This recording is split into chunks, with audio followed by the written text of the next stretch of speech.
여러분, 안녕하십니까? 오늘 제가 들려드릴 이야기는 제 인생 40년의 무게와 그 끝에서 발견한 충격적인 진실에 관한 이야기입니다. 저는 장명숙, 올해 64입니다. 어제 남편을 떠나보냈습니다. 40년을 함께한 남편이었죠. 사람들은 제 남편을 보고 법 없이도 살 사람이라고 했습니다. 평생 화 한 번 낸 적 없고 허튼 짓 한 번 안 하며 오직 가족만 알던 사람. 저 장명숙에게는 하늘 같고 버팀목 같던 남편이었습니다. 그런데 여러분, 남편이 차갑게 식어가기 직전 제 귀에 대고 떨리는 목소리로 남긴 그 한마디가 제 남은 인생을 통째로 흔들어 버릴 줄은 꿈에도 몰랐습니다. 그 충격적인 고백 때문에 저는 지금 남편을 애도해야 할지 아니면 저주해야 할지 갈피를 잡지 못하고 있습니다. 대체 40년 동안 제가 사랑했던 그 남자는 누구였을까요? 오늘 이 시간 여러분께 제 인생의 가장 깊숙한 곳에 숨겨진 이야기를 꺼내놓으려 합니다. 부디 끝까지 들어주십시오. 1985년 봄이었습니다. 24세 저는 시골 읍내 양품점에서 일하는 평범한 처녀였습니다. 공부를 더 하고 싶었지만 집안 형편이 어려워 고등학교만 겨우 마쳤죠. 아버지는 술만 드시면 여자는 시집이나 잘 가면 된다고 하셨고 어머니는 묵묵히 고개를 끄덕이셨습니다. 그때는 그게 당연한 줄 알았어요. 그러던 어느 날 동네 중매쟁이 박 여사님이 우리 집 문턱이 닳도록 드나들기 시작했습니다. 명숙이 없니? 이번에는 정말 괜찮은 총각이여. 공무원이고 성실하고 술 담배도 안 하고 얼굴은 뭐 그저 그렇지만 사람이 진국이라니까? 어머니는 제 의견도 묻지 않고 맞선을 잡았습니다. 처음 본 남편은 키가 작고 말수가 적었습니다. 웃을 때 눈이 초승달처럼 휘어지는 게 순해 보이긴 했지만 설레거나 하진 않았어요. 다만 제 앞에서 긴장한 듯 손을 비비며 어색하게 웃는 모습이 밉지는 않았습니다. 저는 말주변이 없어서 그냥 성실하게 일하고 가정에 충실한 사람이 되고 싶습니다. 부모님 모시고 살아야 하는데 괜찮으시겠습니까? 그 말을 듣고 어머니가 제 옆구리를 꼬집었습니다. 효자네, 효자라고 속삭이시더군요. 저는 그저 고개를 끄덕였습니다. 그렇게 3번의 맞선 끝에 우리는 결혼을 결심했습니다. 아니, 결심당했다는 게 맞겠네요. 1985년 가을, 24세 장명숙은 26의 김재성과 결혼했습니다. 동네 작은 예식장에서 올린 소박한 결혼식이었습니다. 그날 남편이 제 손을 잡으며 했던 말이 아직도 기억납니다. 명수가 나한테 시집 와줘서 고맙다. 평생 행복하게 해줄게. 그 말이 진심이라고 믿었습니다. 적어도 그때는요. 결혼 첫날 밤 시댁으로 들어갔습니다. 낡은 2층 단독주택이었는데 시어머니, 시아버지, 시동생 둘까지 모두 6 식구가 함께 사는 집이었습니다. 신혼방이라고 내준 곳은 다락방이었어요. 천장이 낮아서 남편도 허리를 굽혀야 들어갈 정도였죠. 하지만 저는 불평하지 않았습니다. 시집살이가 원래 그런 거라고 생각했으니까요. 시어머니는 무서운 분이셨습니다. 새벽 5시면 어김없이 방문을 두드리며 저를 깨웠어요. 며느리가 시어미보다 늦게 일어나면 되겠냐는 게 입버릇이셨죠. 아침밥을 짓고 빨래를 하고 청소를 하고 시부모님 수발을 들고 하루하루가 전쟁 같았습니다. 그런데 남편은 그런 저를 보면서도 아무 말도 하지 않았어요. 다만 밤에 잠들기 전 조용히 제 손을 잡아주는 게 전부였습니다. 명수가 힘들지? 조금만 참아. 내가 더 잘할게. 우리 집이 형편이 어려워서 미안하다. 그 말 한마디면 제 서름이 다 녹아내리는 것 같았어요. 남편은 매달 월급날이면 10원 한 장 빼돌리지 않고 봉투째로 시어머니께 가져다 드렸습니다. 그러면 시어머니는 그중 10만 원만 떼어서 저에게 주셨어요. 그게 한 달 생활비였습니다. 쌀은 시댁에서 나왔지만 반찬거리, 화장품, 옷, 모든 걸 그 돈으로 해결해야 했죠. 그래도 견딜 수 있었던 건 남편이 성실했기 때문입니다.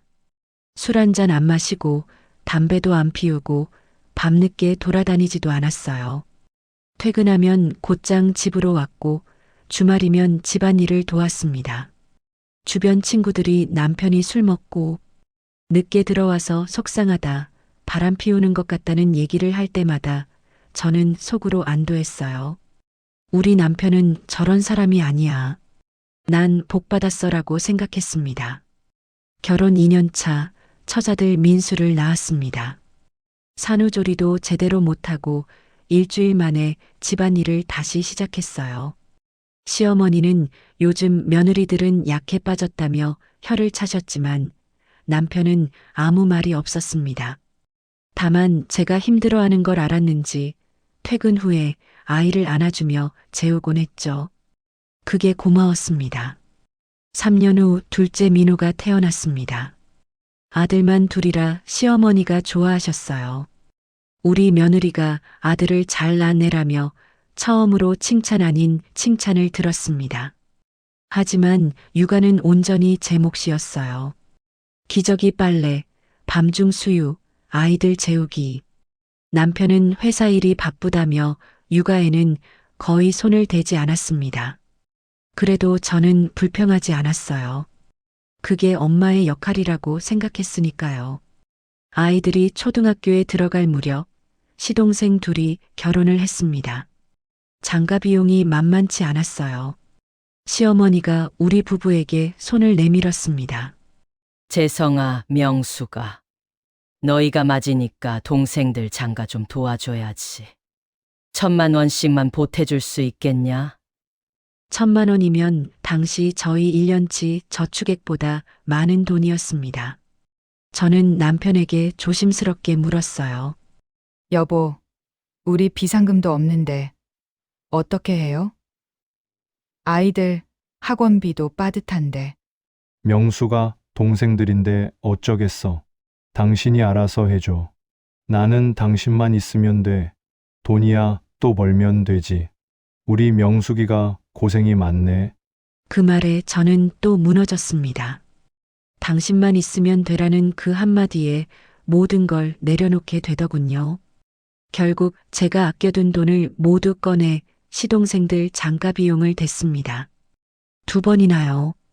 총 2천만 원이 넘는 돈이었습니다. 그렇게 우리 부부의 노후 자금은 바닥을 드러냈어요. 하지만 저는 남편이 안쓰러웠습니다. 맏아들로서 집안 책임을 다하느라 얼마나 마음고생이 심했을까 싶었거든요. 그래서 저는 더 아끼고 또 아꼈습니다.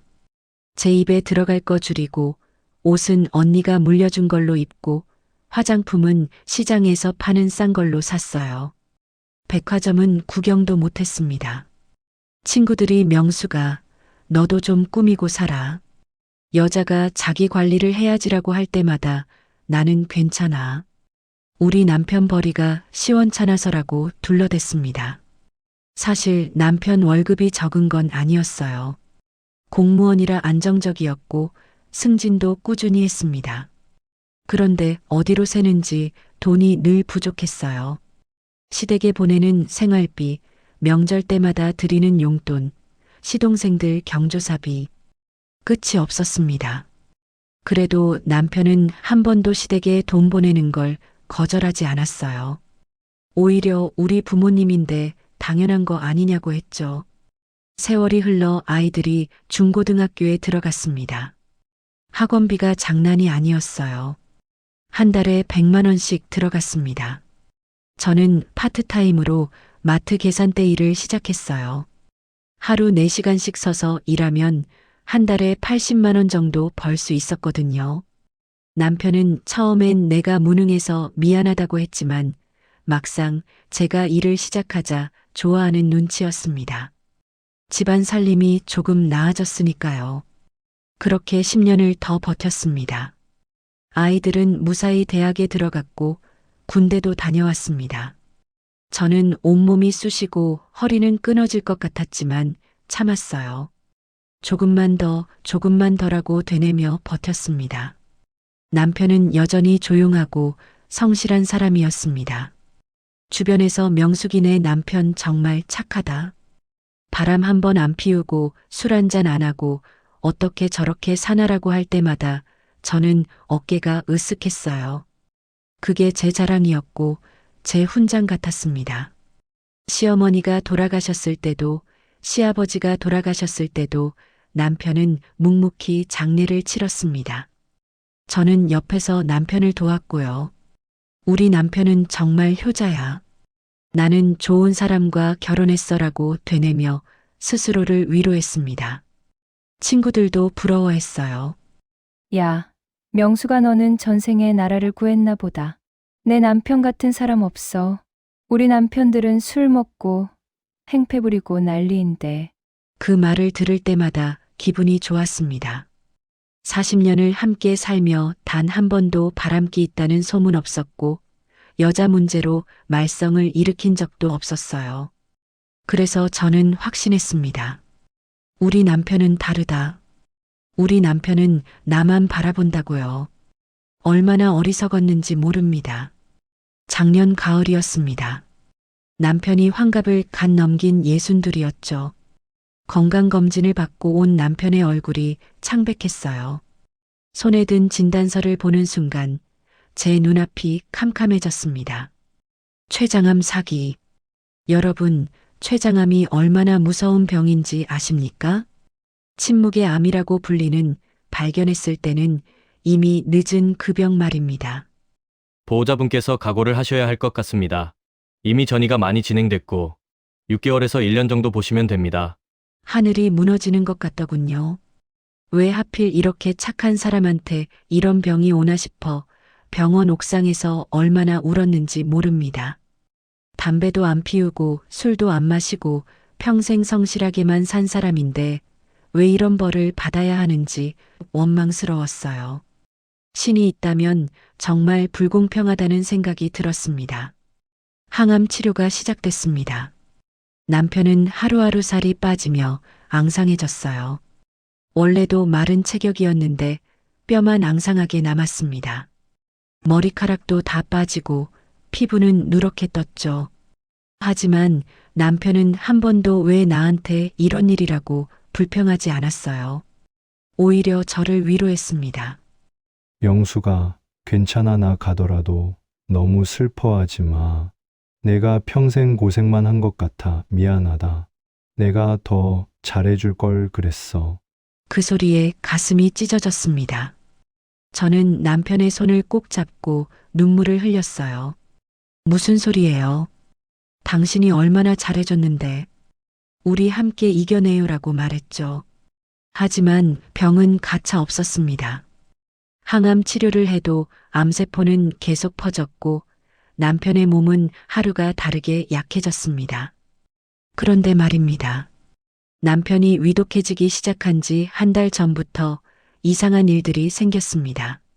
남편의 휴대폰으로 이름 없는 번호가 수시로 전화를 걸어왔어요. 처음엔 병원 관계자겠지 했습니다. 그런데 남편이 그 전화를 받을 때마다 저를 피하는 거예요. 화장실로 들어가거나 발코니로 나가서 조용히 통화하더군요. 한 번은 제가 물어봤습니다.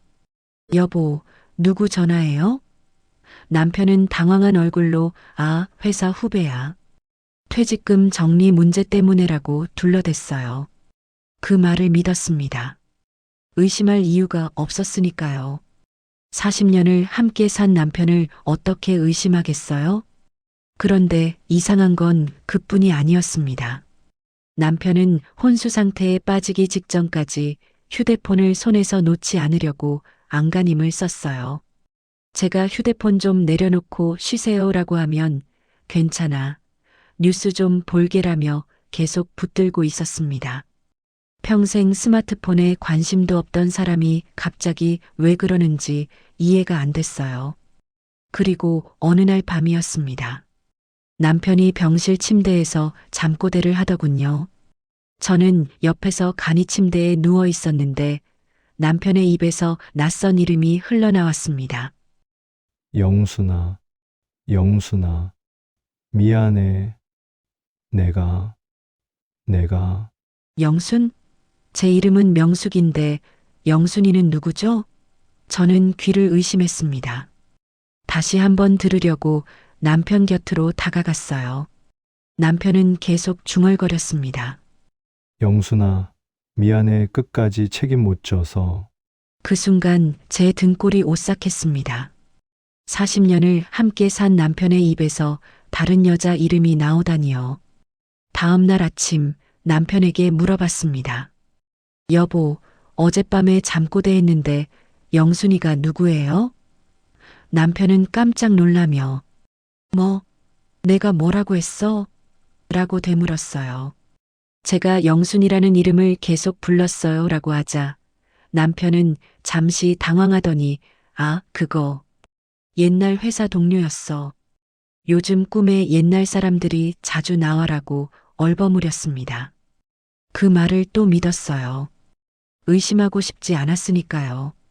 남편이 죽어가는 마당에 무슨 의심을 하겠습니까? 병이 깊어지니까 헛소리를 하나 보다라고 스스로를 납득시켰습니다.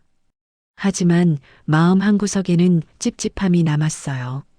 뭔가 이상하다는 느낌, 뭔가 숨기고 있다는 직감이 계속 저를 괴롭혔습니다. 그로부터 2주 후 남편의 상태가 급격히 나빠졌습니다. 의사 선생님이 이제 시간이 얼마 남지 않았다고 했어요. 아들 둘을 불렀고 친척들에게 연락했습니다. 모두 병실로 모여들었죠. 남편은 산소호흡기를 끼고 가쁜 숨을 몰아쉬며 눈을 뜨지 못했어요. 저는 남편의 손을 꼭 잡고 눈물을 흘렸습니다. 여보, 가지 마요. 우리 조금만 더 함께 있어요 라고 속삭였죠. 그런데 그날 저녁 이상한 전화가 또 왔습니다. 남편의 휴대폰이 울리는데 발신자가 번호 없음이었어요. 저는 대신 받았습니다. 수화기 너머에서 여자 목소리가 들렸어요. 여보세요. 재성 씨.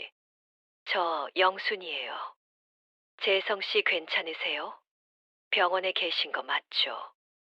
영순. 다시 그 이름이었습니다. 저는 떨리는 목소리로 물었어요. 누구시죠? 무슨 일이세요? 그러자 상대방은 당황하며 죄송합니다. 잘못 걸었나 봐요라고 하고는 전화를 끊어버렸습니다. 저는 그 번호를 기억해뒀어요. 뭔가 이상하다는 느낌이 더욱 강해졌거든요. 드디어 그날이 왔습니다. 남편이 눈을 감기 하루 전이었어요. 의사 선생님이 오늘 밤이 고비라고 했습니다. 저는 밤새 남편 곁을 지켰어요. 아들들도 친척들도 모두 병실을 지키고 있었죠. 새벽 4시쯤이었을 겁니다. 남편이 갑자기 눈을 떴어요. 희미하게 눈을 뜨고는 저를 찾았습니다. 명수가 가까이 와봐. 저는 남편의 손을 잡고 얼굴을 가까이 댔어요. 네, 여보. 제가 여기 있어요. 힘내요라고 말했죠. 남편은 거친 숨을 몰아쉬며 제 귀에 입을 가까이 댔습니다. 마지막 인사를 하려는 줄 알았어요. 사랑한다는 말을 할 줄 알았습니다. 그런데 남편의 입에서 나온 말은 제가 상상도 못한 것이었어요. 영수가 용서하지 마라. 내가 너무 미안하다. 거실, 바닥, 세 번째 타일, 들춰봐. 그리고 영순이, 우리 딸 영순이 꼭 챙겨줘라. 부탁이다. 그 말을 끝으로 남편의 손이 툭 떨어졌습니다. 숨이 끊어진 겁니다. 병실에 경보음이 울렸고 의료진이 달려왔어요. 하지만 저는 그 소리가 하나도 들리지 않았습니다. 머릿속이 하얘졌어요. 딸, 우리 딸. 저희에겐 아들만 둘인데 무슨 딸이란 말입니까? 영순이가 남편의 딸이라고요? 그럼 영순이는 누구고 그 엄마는 누구란 말입니까? 거실 바닥 세 번째 타일은 또 뭡니까? 그 안에 뭐가 있단 말입니까? 남편은 왜 용서하지 말라고 했을까요? 자기가 잘못했다는 걸 알면서도 왜 평생 숨기고 산 겁니까? 수천 개의 질문이 제 머릿속을 뒤흔들었습니다. 하지만 답해줄 사람은 이미 눈을 감았어요. 보호자분, 임종하셨습니다. 고인의 명복을 빕니다. 저는 남편의 차가워진 손을 잡고 멍하니 있었습니다. 아들들은 울고 친척들은 위로하고 하지만 저는 눈물도 나오지 않았어요. 슬픔보다는 배신감이 충격이 더 컸습니다. 40년을 함께 산 남자가 누구였는지 모르겠더군요. 장례식장으로 옮겨졌습니다. 저는 상주 자리에 앉아 문상객들을 맞았어요. 모두들 고인이 정말 좋은 분이셨다. 착한 사람이 먼저 가신다며 눈물을 흘렸습니다. 저는 그 말들을 들으며 웃었어요. 정말 착한 사람이었을까요? 정말 좋은 사람이었을까요? 제가 알던 그 남자는 대체 누구였을까요? 사모님, 많이 힘드시죠? 고인께서 평생 사모님만 바라보고 사셨잖아요. 정말 부부의 귀감이셨는데. 그 말을 들을 때마다 속이 뒤틀렸습니다. 사모님만 바라보고 사셨다고요? 천만에요. 남편은 다른 여자를 사랑했고 그 여자와 딸까지 뒀어요. 40년 동안 저를 속이며 이중생활을 했던 겁니다. 하지만 저는 아무 말도 하지 않았어요. 장례식장에서 추태를 부릴 수는 없었으니까요. 3일장을 치르는 동안 내내 남편의 마지막 말이 머릿속을 떠나지 않았습니다. 거실 바닥 세 번째 타일을 들춰봐. 그 안에 뭐가 있길래 죽는 순간까지 그 말을 남긴 걸까요? 장례가 끝나자마자 저는 집으로 달려갔습니다. 아들들은 엄마 좀 쉬세요라고 말렸지만 저는 들은 척도 안 했어요. 당장 확인해야 했습니다. 거실 바닥을 살폈습니다. 타일이 촘촘히 깔려 있었어요. 현관문에서 세 번째 타일. 저는 칼을 들고 조심스럽게 타일을 들춰냈습니다. 시멘트가 부서지고 타일이 떨어져 나갔죠. 그 안에서 낡은 쇼핑백이 하나 나왔어요. 손이 떨렸습니다. 가슴이 두근거렸어요. 저는 쇼핑백을 열었습니다.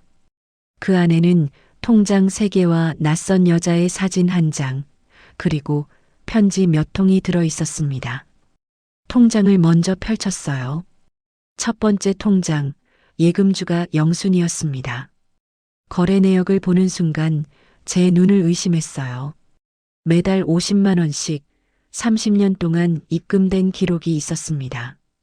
두 번째 통장도 세 번째 통장도 마찬가지였어요. 적금, 청약저축, 주택자금. 총 금액을 계산해 보니 2억이 넘었습니다. 2억입니다, 여러분. 30년 동안 매달 꼬박꼬박 돈을 보낸 겁니다. 제가 허리띠 졸라매며 10만 원으로 한 달을 버틸 때 남편은 그 여자에게 50만 원씩 보내고 있었던 거예요. 제가 파트타임으로 마트 계산대에 서서 번 돈도 시동생 장가 비용 대느라 쓴 돈도 다 이 여자와 딸을 위한 거였던 겁니까? 사진을 봤습니다. 낯선 여자였어요. 예쁘진 않았지만 부드러운 인상의 여자였습니다. 그 옆에는 남편을 쏙 빼닮은 30대 여자가 서 있었어요. 사진 뒷면에는 이렇게 적혀 있었습니다. 영순아, 아빠가 미안하다. 평생 함께하지 못해서. 2020년 가을 아빠가 2020년, 불과 5년 전입니다. 남편은 죽기 직전까지 그 여자를 만나고 있었던 거예요. 편지를 펼쳤습니다. 남편의 필체였어요. 영순아, 아빠가 너를 지켜주지 못해 정말 미안하다. 내 엄마와 헤어진 건 내 잘못이야. 하지만 나는 이미 결혼한 몸이었고 가정이 있었단다. 내 엄마도 이해해줬어. 대신 너만은 잘 키우고 싶었어. 매달 보내는 돈이 적어서 미안하다. 더 보내주고 싶은데 집에서 눈치를 보느라. 아빠는 비겁한 사람이야. 용서해 주렴. 그 편지를 읽는 순간 저는 바닥에 주저앉았습니다. 웃음이 나왔어요. 비웃음이었죠. 40년 동안 착한 남편 행세하며 저를 속인 그 남자가 가여웠습니다. 첫사랑을 못 잊어서 평생 뒤에서 돈을 대주고 딸을 키워주고 그러면서도 집에서는 성실한 남편, 효자 아들 노릇을 했던 겁니다. 얼마나 힘들었을까요? 아니, 얼마나 뻔뻔했을까요? 저는 그 여자 영순의 엄마를 찾아가기로 했습니다. 통장에 적힌 주소를 따라갔어요. 서울 외곽의 작은 아파트였습니다. 초인종을 눌렀고 문이 열렸어요. 나온 사람은 사진 속 그 여자였습니다.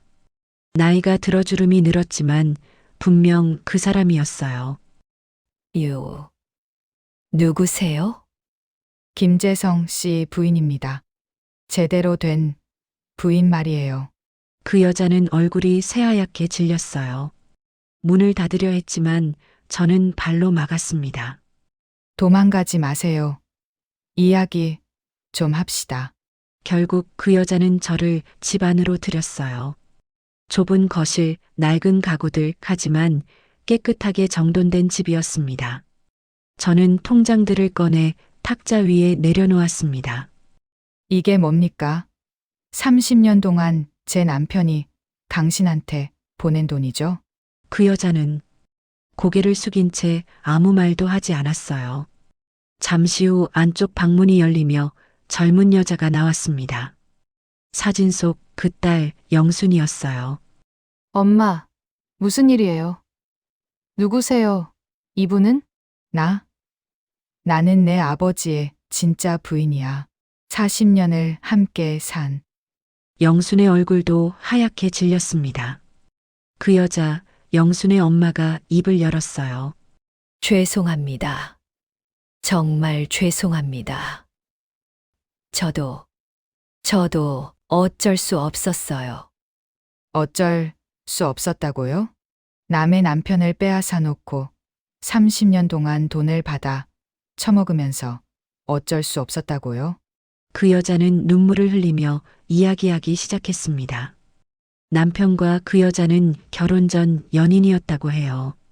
하지만 남편의 부모가 반대해서 헤어졌고 남편은 중매로 저와 결혼했다는 겁니다. 그런데 결혼 2년 후 그 여자가 남편을 다시 찾아왔대요. 임신한 몸으로요. 재성 씨는 저를 버릴 수 없었대요. 아이가 자기 핏줄이니까. 그래서 돈을 보내주기 시작했어요. 저도 미안했어요. 하지만 혼자 아이를 키우려니 어쩔 수가 없었어요. 그 말을 듣는 순간 화가 치밀었습니다. 미안했다고요? 진짜 미안했으면 그 돈을 거절했어야죠. 30년 동안 꼬박꼬박 받아먹으면서 무슨 미안함이 있었겠어요? 저는 차가운 목소리로 물었습니다. 그럼 당신 딸은 알고 있었나요? 자기 아버지가 다른 가정이 있다는 걸? 저는 몰랐어요. 아빠가 바쁜 사람이라 자주 못 만난다고만 들었어요. 다른 가정이 있는 줄은 정말 몰랐어요. 딸마저 속인 겁니다. 그 비겁한 남자는 자기 딸에게조차 진실을 말하지 않았어요. 그렇게 평생 거짓말로 두 가정을 오가며 살았던 겁니다. 저는 영순을 보며 말했습니다. 내 아버지는 비겁한 사람이었어. 너도 나도 속였어. 그리고 이제 너희가 받은 그 돈 모두 돌려받을 거야. 뭐라고요? 그건 재성 씨가 준 돈인데. 남편이 준 게 아니라 제가 번 돈이에요. 제가 허리띠 졸라매고 파트타임으로 일하며 번 돈을 남편이 당신한테 흘려보낸 거라고요. 그건 부당이득이에요. 법적으로 돌려받을 수 있어요. 저는 그 집을 나왔습니다. 뒤에서 영순이 죄송합니다. 정말 죄송합니다라고 울부짖었지만 돌아보지 않았어요. 불쌍하다고요? 아니요. 저도 충분히 불쌍했습니다. 집에 돌아와 변호사를 찾아갔습니다. 모든 증거를 내밀었어요. 통장, 편지, 사진, 그리고 남편이 그 모녀에게 증여한 아파트 등기부등본까지. 변호사는 증거를 검토하더니 고개를 끄덕였습니다. 승소 가능성 높습니다. 유류분 반환 청구와 부당이득 반환 두 가지로 청구할 수 있어요. 고인이 배우자 몰래 혼외자에게 증여한 재산은 법적으로 반환받을 수 있습니다. 저는 즉시 소송을 진행했습니다. 그쪽에서는 아버지가 준 돈인데 왜 돌려줘야 하냐며 반발했지만 소용없었어요. 법원은 제 손을 들어줬습니다. 남편이 생전에 그 모녀에게 증여한 아파트, 통장에 모아둔 돈 모두 부당이득으로 인정됐어요. 총 2억 3천만 원을 환수하라는 판결이 났습니다. 그쪽에서는 울고불고 매달렸습니다. 영순이 직접 전화를 걸어왔어요. 사모님, 제발 용서해 주세요. 저희 엄마가 아파요. 아파트까지 빼앗기면 저희는 갈 곳이 없어요. 그건 내가 할 바 아니야. 내 아버지한테 원망해. 평생 거짓말로 살다 간 그 사람한테. 전화를 끊었습니다. 눈 하나 깜짝하지 않았어요. 40년 동안 제가 당한 서름, 배신감, 그 모든 게 정당한 분노로 변했습니다. 저는 한 푼도 용서하지 않았어요. 남편이 마지막으로 남긴 말, 용서하지 말라는 그 말을 그대로 따랐습니다. 판결이 확정된 후 그 모녀는 아파트를 팔고 작은 월세방으로 이사를 갔다고 들었습니다. 영수는 직장을 그만두고 어머니를 돌보고 있다더군요. 불쌍한가요? 아니요. 제가 더 불쌍했습니다. 40년을 바보처럼 살았으니까요. 돈을 돌려받은 후 저는 남편의 묘소에 가지 않았습니다. 제사도 지내지 않았어요. 아들들이 엄마 그래도 아버지인데라고 했지만 저는 단호하게 말했습니다. 너희 아버지는 이미 죽었어. 내 남편은 40년 전에 죽었어. 아들들은 이해하지 못했지만 저는 상관없었어요. 그 돈으로 저는 제 인생 처음으로 크루즈 여행을 예약했습니다. 지중해 3주 일정이에요. 혼자 떠나는 여행입니다. 친구들이 명수가 혼자 가기 무섭지 않아? 라고 물었지만 전혀 무섭지 않았어요. 오히려 설레더군요. 제 이름으로, 제 돈으로, 제 선택으로 떠나는 첫 여행이니까요. 남편의 그늘에서 벗어나니 비로소 제 이름 장명숙이 보이더군요. 40년 동안 저는 김재성의 아내로, 민수와 민호의 엄마로, 며느리로만 살았습니다. 하지만 이제는 아닙니다. 저는 장명숙입니다. 64세 장명숙으로 새로운 인생을 시작합니다. 여러분, 옆에 있는 사람이 너무 착하다고만 생각하지 마세요. 어쩌면 그 착함이 당신의 눈을 가리고 있을지도 모릅니다.